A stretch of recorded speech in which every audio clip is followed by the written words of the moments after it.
അടുപ്പിലാണ് ഉണ്ടാക്കിക്കൊണ്ടിരുന്നത്. പിന്നെ മൺപാത്രത്തിലാണ് ഉണ്ടാക്കിക്കൊണ്ടിരുന്നത്. യൂട്യൂബ് ചാനലിലൊക്കെ വന്നതുകൊണ്ട് കുറച്ച് തിരക്കുകൾ കാരണം അലുമിനിയം പാത്രത്തിലേക്ക് മാറ്റിയിട്ടുണ്ട്. അലുമിനിയം പാത്രത്തിന്റെ കായം മുറിച്ചിട്ട് അതിൽ വെള്ളം തിളപ്പിച്ചിട്ട് മണ്ണിന്റെ ഇതുണ്ട്, അത് മഞ്ചിത്താറ് മണ്ണ് കെട്ടിയിട്ട് നൂലുകൊണ്ട് കൊടുത്തിരിക്കണം. അതിന്റെ മേലെ തുണി വിരിക്കുക, മാവ് പരത്തി വെക്കാം. 3 ഒരു സ്റ്റെപ്പിൽ 3 വെക്കും. 3 മിനിറ്റ് 3 ഇഡ്ഡലിയാവും. പൊന്നിയരി ഉഴുന്ന് ഉലുവ നമ്മൾ മിക്സ് ചെയ്തിട്ട് 8 മണിക്കൂർ കുളിപ്പിച്ചിട്ടാണ് ഉണ്ടാക്കുന്നത്.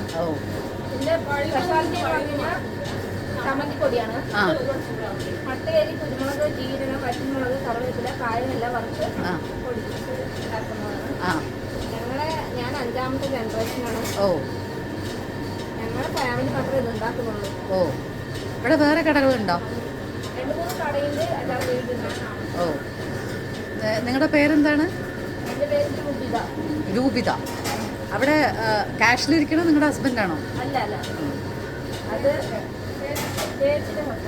ചേച്ചിയുടെ ഹസ്ബൻഡ് അല്ലേ? ഓക്കെ കേട്ടോ, താങ്ക് യു.